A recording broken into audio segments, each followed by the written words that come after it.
വിലക്കയറ്റത്തിന്റെ പ്രധാനപ്പെട്ട രണ്ടാമത്തെ കാരണമായിട്ട് ഈ SBIയുടെ സ്റ്റഡി ചൂണ്ടിക്കാണിക്കുന്നത് സ്വർണത്തോടുള്ള കമ്പം എന്ന് പറഞ്ഞാൽ അത്ഭുതപ്പെടണ്ട.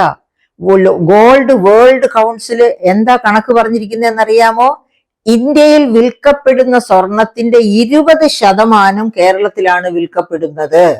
ഇനി ഇന്ത്യയിൽ വിൽക്കപ്പെടുന്ന സ്വർണം എന്തുമാത്രം? ഒഫീഷ്യൽ ഡേറ്റ അനുസരിച്ച് തന്നെ ഇന്ത്യയിൽ വിൽക്കപ്പെടുന്ന സ്വർണം 800 മുതൽ 1000 ടൺ വരെയാണ് ഇന്ത്യയിൽ ഒരു വർഷം വിൽക്കപ്പെടുന്ന. അത് ഒഫീഷ്യൽ സോഴ്സ് ആണ് കേട്ടോ. കള്ളക്കടത്ത് സ്വർണം വേറെ ഇഷ്ടം പോലെ വിൽക്കപ്പെടുന്നുണ്ട്, വാങ്ങപ്പെടുന്നുമുണ്ട്. പക്ഷെ ഈ ഒഫീഷ്യൽ സ്വർണത്തിന്റെ തന്നെ ഈ 1000 ടൺ വരെ വിൽക്കപ്പെടുന്ന സ്വർണത്തിന്റെ 20% കേരളത്തിലാണ് വിൽക്കപ്പെടുന്നത് എന്ന്. അപ്പൊ അതൊക്കെ ആഭരണമായിട്ട് നമുക്കറിയാം. അഡ്വർടൈസ്മെന്റിൽ നമ്മൾ കാണുന്ന, എനിക്ക് അതൊക്കെ കാണുമ്പോൾ സത്യം പറഞ്ഞാൽ വലിയ സങ്കടം തോന്നും. ഇത്രയും വിദ്യാഭ്യാസ സമ്പുഷ്ടമായ കേരളം, യുക്തിസഹമായി ചിന്തിക്കാൻ പറ്റേണ്ട കേരളം ഇത്ര യുക്തിസഹമല്ലാതെ ചിന്തിച്ചു പോകുന്നത് എങ്ങനെ? ആപാത ചൂടം സ്വർണം ധരിച്ച പെൺകുട്ടികളെ കാണിച്ച് നമ്മളെ പ്രലോഭിപ്പിക്കാൻ പറ്റുന്നത് എന്തുകൊണ്ട്?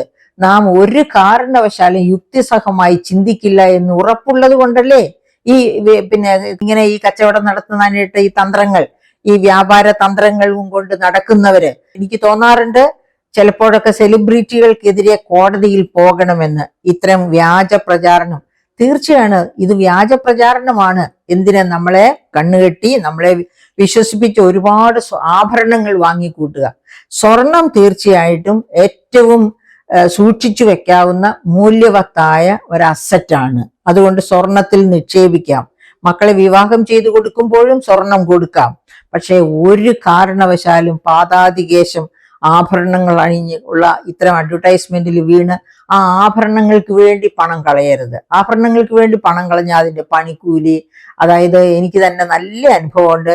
1.25 ലക്ഷം രൂപ കൊടുത്ത് എന്റെ ഭർത്താവ് തന്നെ ഒരു ഗൾഫ് പര്യടനത്തിന് പോയപ്പോൾ വാങ്ങിച്ചു കൊണ്ടുവന്ന 2 ഡയമണ്ട് സ്റ്റഡ്സ് എന്തു മനോഹരമായിരുന്നു.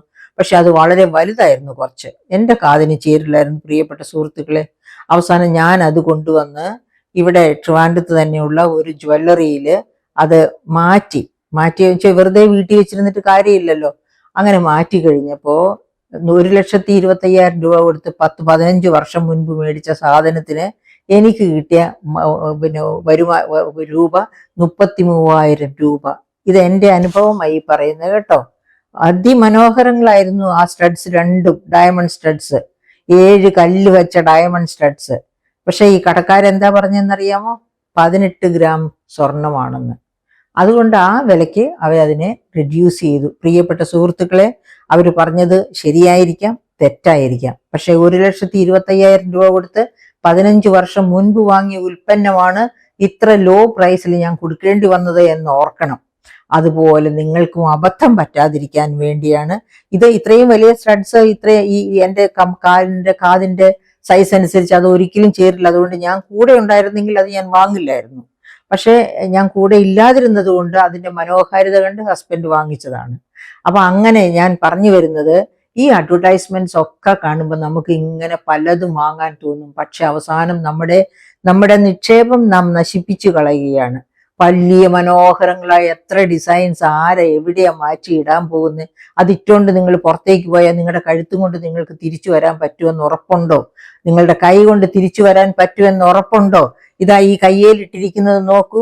അതുപോലെ കൈ വെട്ടിക്കൊണ്ട് പോകില്ല എന്ന് ഉറപ്പുള്ള ആഭരണങ്ങൾ ധരിച്ചു വേണം നമ്മൾ പുറത്തേക്കോ അല്ലെങ്കിൽ ദൂരയാത്രയ്ക്കോ ഒക്കെ പോകാൻ. അതുപോലെ കാൽപാദങ്ങളിൽ പാദസരം വിവിധ മനോഹരമായിട്ട് ഇട്ടുകൊണ്ട് പോയിട്ട് കാലില്ലാതെ തിരിച്ചു വരാൻ ഇടവരരുത്. ഞാൻ പറഞ്ഞു വരുന്നത് ഇത് മാത്രമാണ്. സ്വർണം നല്ലൊരു നിക്ഷേപമാണ്. പക്ഷെ അത് കള്ളൻ കണ്ടെത്താത്ത ഏതെങ്കിലും ഒരു മേഖലയിൽ ഒളിച്ചു വെച്ചാൽ മതി. അതുമായിട്ട് ഇങ്ങനെ സ്വൈരവിഹാരം ചെയ്ത് കള്ളന്മാരെ ക്ഷണിച്ചു വരുത്തരുത് എന്നാണ് എൻ്റെ റിക്വസ്റ്റ്. അതുപോലെ നിങ്ങൾ വാങ്ങി വെക്കുന്ന സ്വർണം പിന്നീട് ഒരിക്കൽ, അതാണ് ഞാൻ എൻ്റെ അനുഭവം പറഞ്ഞത്, പിന്നീട് ഒരിക്കൽ വിറ്റ് മാറ്റിയെടുക്കാം എന്ന് വിചാരിക്കുമ്പോൾ നിങ്ങൾ കൊടുത്ത വിലയുടെ വലിയ അതായത് ഞാൻ അന്ന് ആ സ്വർണത്തിന്റെ വലിയ ഒരു സ്വർണ്ണ വ്യാപാരിയുടെ അടുത്തുനിന്ന് വാങ്ങിച്ചതാ ഗൾഫില്. ആ റെസീറ്റും എല്ലാം എൻ്റെ കയ്യിലുണ്ടായിരുന്നു. ഇതെല്ലാം കൊണ്ടാണ് ഞാൻ വിൽപ്പനയ്ക്ക് ചെന്നത്. എന്നിട്ട് പോലും എനിക്ക് കിട്ടിയ അനുഭവം ഞാൻ പറഞ്ഞില്ലേ. അതുകൊണ്ട് പ്രിയപ്പെട്ട സുഹൃത്തുക്കളെ, എപ്പോഴും ഓർക്കുക, ഈ മനോഹാരിത കൊണ്ടൊന്നും ഒരു 10 കൊല്ലം കഴിഞ്ഞ് നിങ്ങളുടെ മകള് അല്ലെങ്കിൽ നിങ്ങളുടെ മകന് ആ സ്വർണം വിൽക്കാൻ ചെല്ലുമ്പോൾ ആ വിലയൊന്നും കിട്ടാൻ പോകുന്നില്ല. അപ്പം അത് കാരണം സ്വർണമായിട്ട് തന്നെ വാങ്ങിച്ചു വെക്കുക, ആഭരണമായിട്ടല്ല. ആഭരണമായിട്ട് വാങ്ങി വെച്ചാലുള്ള ബുദ്ധിമുട്ടാണ് ഞാൻ ഈ പറഞ്ഞത്. ഓക്കെ, അപ്പോ ഈ വിലക്കയറ്റത്തിന്റെ രണ്ടാമത്തെ കാരണം സ്വർണത്തിലുള്ള അമിത ആസക്തി കേരളീയരുടെ. ഈ പറഞ്ഞ വേൾഡ് ഗോൾഡ് കൗൺസിൽ പറഞ്ഞതുപോലെ ഇന്ത്യയിൽ വിൽക്കപ്പെടുന്ന സ്വർണത്തിന്റെ 20% വിൽക്കുന്നത് കേരളത്തിലാണ് എന്ന കാരണം കൊണ്ട് ഈ അതിന്റെ വിലക്കയറ്റം, സ്വർണവും അതുമായിട്ട് ബന്ധപ്പെട്ട ഉൽപ്പന്നങ്ങളുടെയും വിലക്കയറ്റത്തില്, അതായത് പണിക്കൂലി അത് ഇതെന്നൊക്കെ പറഞ്ഞ് സ്വർണത്തിന്റെ ഒറിജിനൽ പ്രൈസ് ഒരു സ്ഥലത്ത് കിടക്കും, കേരളീയർ കൊടുക്കുന്ന വില വേറെ ആയിരിക്കും. കാരണം അത് ആഭരണത്തിന്റെ ക്വാളിറ്റി അനുസരിച്ച്, ആഭരണത്തിന്റെ മനോഹാരിത അനുസരിച്ച് അതിന്റെ പണിക്കൂലിയും ഒക്കെ മാറി മറിഞ്ഞ് വരും. അപ്പൊ ഇങ്ങനെ പിന്നെ അതുപോലെ വേറൊരു കാരണമായിട്ട് വിലക്കയറ്റത്തിന്റെ കാരണമായിട്ട് ചൂണ്ടിക്കാണിക്കുന്നത് വേതന നിലവാരമാണ്. കേരളത്തിലെ വേതന നിലവാരം എന്താണ്? കേരളത്തിലെ വേതന നിലവാരം 1250 രൂപ മുതൽ 1500 രൂപ വരെ കൊടുത്താലാണ് ഒരു 4-5 മണിക്കൂർ കിളയ്ക്കാനോ മറ്റതുപോലെ തെങ്ങിന്റെ മൂട് വൃത്തിയാക്കാനോ അങ്ങനെയുള്ള ജോലികൾക്കൊക്കെ തിരുവനന്തപുരത്ത് ആള്, കേരളത്തിൽ എവിടെയും അങ്ങനെ അതിന് ഇക്വലന്റ് ആണ്. ഇവിടെ ഭക്ഷണം കൊടുക്കണ്ട. ആ സമയത്ത് വയനാട് ജില്ലയിലേക്ക് പോയാൽ ഭക്ഷണം കൊടുക്കണം 800-900 രൂപ കൊടുത്താൽ മതി. 2 നേരത്തെ ഭക്ഷണം കൊടുക്കണമെങ്കിൽ പിന്നെ തീർന്നില്ലേ, അതും 1200 എത്തില്ലേ അപ്പോഴേക്കും. ഇതുപോലെയാണ് ഈ ഉയർന്ന വേതനം. പക്ഷെ ഉയർന്ന വേതനം തെറ്റാണ് എന്ന് ഞാൻ ഒരിക്കലും വാദിക്കില്ല. കാരണം ഇന്റർനാഷണൽ ലേബർ ഓർഗനൈസേഷൻ പറയുന്നത് മാന്യമായ വേതനം കൊടുക്കണമെന്നാണ്. മാന്യമായ വേതനം കൊടുത്ത് ജോലി ചെയ്യിക്കാം, പക്ഷെ ജോലി ശരിയായി ചെയ്യിക്കണം. അതിനുള്ള കഴിവ് നിങ്ങൾക്കുണ്ടാകണം. ഒരു തൊഴിലാളിക്ക് 1250 രൂപ കൊടുക്കുമ്പോൾ ആ 1250 രൂപയുടെ തൊഴിൽ ആ തൊഴിലാളി ചെയ്തു എന്ന് ഉറപ്പുവരുത്തേണ്ടത് തൊഴിൽ ദാതാവിന്റെ കടമയാണ്. അതായത് അത് അയാളുടെ കാര്യക്ഷമത അനുസരിച്ചിരിക്കും. നമ്മുടെ ബഹുമാനപ്പെട്ട മുഖ്യമന്ത്രി ആരംഭത്തിൽ പ്രസംഗത്തിൽ പറഞ്ഞതുപോലെയുള്ള കാര്യക്ഷമതയാണെങ്കിൽ 1250 രൂപ അവൻ അടിച്ചു മാറ്റിക്കൊണ്ടു പോയെന്ന് വിചാരിച്ചാൽ മതി. കാര്യക്ഷമതയോടെ ജോലി ചെയ്യിക്കുക എന്നുള്ളതിന് യഥാർത്ഥത്തിൽ നിങ്ങളുടെ കാര്യക്ഷമതയെ ആശ്രയിച്ച് തന്നെ ഇരിക്കും. പിന്നെ അതുപോലെ തന്നെയാണ് കേരളം ഒരു ഉപഭോക്തൃ സംസ്ഥാനമാണ് എന്നുള്ളതും വിലക്കയറ്റത്തിലേക്ക് നയിക്കുന്ന വളരെ പ്രധാനപ്പെട്ട ഒരു കാരണമാണ്. അതായത് ഞാൻ നേരത്തെ സൂചിപ്പിച്ചു, കേരളം ഇന്ത്യയുടെ പോപ്പുലേഷന്റെ 2.41% പോപ്പുലേഷൻ മാത്രമുള്ള ഒരു സംസ്ഥാനമാണെന്ന്. പക്ഷേ ഇന്ത്യയിലെ ആകെ ഉപഭോഗത്തിന്റെ 10% കേരളത്തിലാണ് വാങ്ങിച്ചു പോകുന്നത് എന്നാണ് പഠനങ്ങൾ തെളിയിക്കുന്നത്.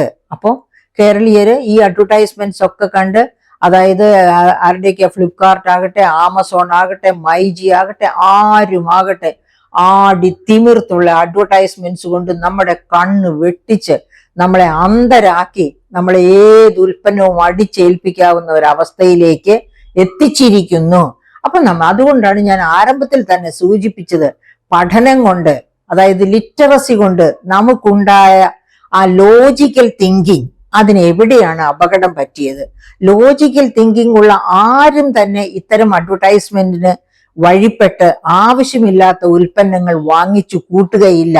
നാം കഷ്ടപ്പെട്ടുണ്ടാക്കിയ പണം കഷ്ടപ്പെട്ടാണ് ഉണ്ടാക്കിയത് എങ്കിൽ ഓരോ പൈസയും ചെലവഴിക്കുന്നതിന് മുൻപ് അടുത്ത വീട്ടിൽ എന്ത് ചെയ്തിരിക്കുന്നു എന്നല്ല നോക്കുക. നാം ഈ 1 രൂപ എങ്ങനെ ഉണ്ടാക്കി, ഈ 1 രൂപയ്ക്ക് ഇത് വാങ്ങിയില്ലെങ്കിൽ ഇതിനേക്കാൾ മെച്ചപ്പെട്ട എന്ത് കാര്യം ചെയ്യാനുണ്ട്, നേടാനുണ്ട്. അങ്ങനെയാണ് നമ്മൾ ഓപ്പർച്യൂണിറ്റി കോസ്റ്റ്, അതായത് 1 രൂപയുടെ ഏത് തരത്തിൽ അത് ചെലവഴിക്കുന്നതാണ് ഏറ്റവും നല്ല റിസൾട്ട് എനിക്ക് കൊണ്ടുവരിക എന്ന ഒരു ചിന്ത, അതാണ് ലോജിക്കൽ തിങ്കിങ്. ആ ലോജിക്കൽ തിങ്കിങ്ങിലൂടെ മാത്രമേ നാം നമ്മുടെ പണം ചെലവഴിക്കാവൂ. അങ്ങനെ വരുമ്പോഴേക്ക് ആവശ്യത്തിലധികം സ്വർണം വാങ്ങി ആഭരണങ്ങൾ വാങ്ങി വെക്കുകയില്ല. അതുപോലെ തന്നെ ആവശ്യമില്ലാത്ത ഉൽപ്പന്നങ്ങൾ വാങ്ങില്ല. ഏത് കമ്പനിയുടെ, നമ്മുടെ വീട്ടിൽ 2-3 മിക്സി ഇരിക്കുമ്പോഴായിരിക്കും വേറൊരു മിക്സിക്ക് ഒരുപാട് ഗുണങ്ങളുണ്ടെന്നും പറഞ്ഞ് ആഡ് കാണുന്ന ഉടനെ പോയി അതൊന്ന് വാങ്ങിക്കുക. എന്തൊരു നോൺസെൻസ്! അങ്ങനെയൊക്കെ ചെയ്യുന്ന ഒരുപാട് വീട്ടമ്മമാരെ ഞാൻ കണ്ടിട്ടുണ്ട്. അങ്ങനെയുള്ളവരെ എനിക്ക് അവരെ പറ്റിയൊക്കെ വലിയ എന്താ പറയുക, കഷ്ടം തോന്നിയിട്ടുണ്ട്. ഇവരുടെ ഒക്കെ തലയ്ക്കകത്ത് എപ്പോഴാ കോമൺ സെൻസ് ഉത്ഭവിക്കുക എന്ന് ഞാൻ സങ്കടപ്പെട്ടിട്ടുണ്ട്.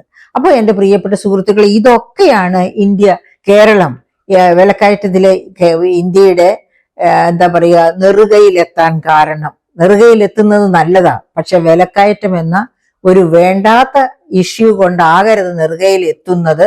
അപ്പോ നമ്മൾ തീർച്ചയായും ശ്രമിക്കണം. കേരളീയർ യുക്തിസഹമായി ചിന്തിക്കണം. അതായത് 100% ലിറ്ററേറ്റ് ആയിട്ടുള്ള ഒരു സംസ്ഥാനം എങ്ങനെ ചിന്തിക്കണം? നമുക്ക് പ്രവാസികൾ അയച്ചു തരുന്ന പണമുണ്ട്, അത് വേറൊരു റീസണാണ്. പ്രവാസികൾ അവിടെ കിടന്ന് കഷ്ടപ്പെട്ട് പണിത് ഇങ്ങോട്ട് അയക്കുന്ന പണം ഒരു ബുദ്ധിമുട്ടും അറിയാതെ ഇവിടെ ഇരിക്കുന്നവരെ ഇഷ്ടം പോലെ ചെലവഴിക്കും. അവർക്കതിന് ദണ്ണയില്ല. ഉദാഹരണത്തിന് നമ്മൾ കണ്ടതാണ്, ഒരു അച്ഛൻ ഗൾഫിൽ വർക്ക് ചെയ്യുന്നു, മകൻ ഇവിടെ ധാരാളിത്വം ദൂർത്തുമായിട്ട് നടന്ന് ആ 4-5 കൊലപാതകങ്ങൾ നടത്തിയത് തിരുവനന്തപുരത്ത് തന്നെ ഒരു ഏതാനും മാസം മുൻപ് നമ്മൾ കണ്ടതാ. അതുപോലെ എന്തൊക്കെ കഥകളാണ് നമ്മൾ ഇവിടെ കേൾക്കാറുള്ളത്. പ്രവാസി പണം. ആ പ്രവാസികൾ നമ്മുടെ കേരളത്തെ വികസനത്തിന്റെ പാതയിലേക്ക് കൊണ്ടുവരാൻ, ഇവിടുത്തെ വിദ്യാഭ്യാസ ആരോഗ്യ മേഖലകൾ മെച്ചപ്പെടാൻ വളരെയധികം അധ്വാനിച്ചവരാണ്, വളരെയധികം സംഭാവന ചെയ്തവരാണ്. നമ്മുടെ കേരളത്തിന്റെ GSDP ആഭ്യന്തര മൊത്ത വരുമാനത്തിന് 32% വരെ പ്രവാസി പണമായിരുന്നു, പ്രവാസികൾ അയക്കുന്ന പണമായിരുന്നു. അപ്പൊ വലിയ സംഭാവനകളാണ് അവർ കേരളത്തിന്റെ വികസനത്തിന് വേണ്ടി ചെയ്തത്. ആ വികസനത്തിന് വേണ്ടി ചെയ്ത സംഭാവനകൾ മറന്നുകൊണ്ട് അവർ കഷ്ടപ്പെട്ട് അയക്കുന്ന പണം ദുർവ്യയം ചെയ്യുന്ന മലയാളികളെ ഓർത്തിരിക്കുക. ഇത് മലയാളക്കരയ്ക്ക് ഒട്ടും ഭൂഷണമല്ല. കഷ്ടപ്പെട്ടുണ്ടാക്കിയ ഓരോ പൈസയും വളരെ ചിന്തയോടുകൂടി മാത്രം, ലോജിക്കലായിട്ട് ചിന്തിച്ചുകൊണ്ട് മാത്രം അത്യാവശ്യ കാര്യങ്ങൾക്ക് മാത്രമായിട്ട് ചെലവഴിക്കുക. ദുർവ്യയം എന്റെ സ്വഭാവമല്ല എന്ന് ഉറപ്പാക്കുക. അങ്ങനെ ഉറപ്പാക്കുകയാണെങ്കിൽ ഇവിടുത്തെ വിലക്കയറ്റം തനിയെ താഴേക്ക് വരും. ഇവിടെ ഈ അഡ്വർടൈസ്മെന്റ് കൊണ്ട് രമിക്കുന്ന കമ്പനികളെല്ലാം മറ്റ് സംസ്ഥാനങ്ങളിലേക്ക് പോകും. ഇപ്പൊ ഇന്ത്യയിൽ ആകെ ഈ അഭിരമിക്കുന്നവര്, അഡ്വർടൈസ്മെന്റ് കൊണ്ട് അഭിരമിക്കുന്നവര്, ആ അഡ്വർടൈസ്മെന്റിന് സെലിബ്രിറ്റി ചമഞ്ഞു നിന്ന് കോടികൾ വാങ്ങുന്നവര്, അവരൊക്കെ ഇപ്പൊ കേരളത്തിലാണ് കൊടികുത്തി വാഴുന്നത്. അവരൊക്കെ കേരളം വിട്ടുപോകണം, അല്ലെങ്കിൽ അവരെയൊക്കെ കേരളം വിട്ടു പോയിക്കാൻ വേണ്ടി കോടതികൾ തന്നെ ഇടപെടണം എന്നുള്ളതാണ് എൻ്റെ അഭിപ്രായം. സാധാരണക്കാരെ അവരുടെ കയ്യിലുള്ള മൂല്യം പിഴിഞ്ഞെടുക്കുന്ന സ്വഭാവമാണ് ഇവരെല്ലാവരും കൂടി ചെയ്യുന്നത്. അങ്ങനെയാണ് പണപ്പെരുപ്പത്തിലേക്ക് കേരളത്തെ തള്ളിഞ്ഞ് കൊണ്ടുവരുന്നത്. ആ പണപ്പെരുപ്പത്തിന്റെ ഇരകളാണ് കേരളത്തിലെ ഓരോ വ്യക്തിയും. അത് അനുവദിച്ചുകൂടാ. കേരളീയർ തന്നെ തീരുമാനിക്കണം, ഈ പണപ്പെരുപ്പം ഇവിടെ പാടില്ല, ആവശ്യമില്ലാത്തത് വാങ്ങി കൂട്ടരുത് എന്നുള്ള തീരുമാനത്തിലേക്ക് എത്താൻ കേരളീയർക്ക് കഴിയണം. അപ്പോൾ മാത്രമാണ് സാക്ഷരതയുടെ റിവാർഡ് അവർ അനുഭവിക്കാൻ തുടങ്ങുകയുള്ളൂ.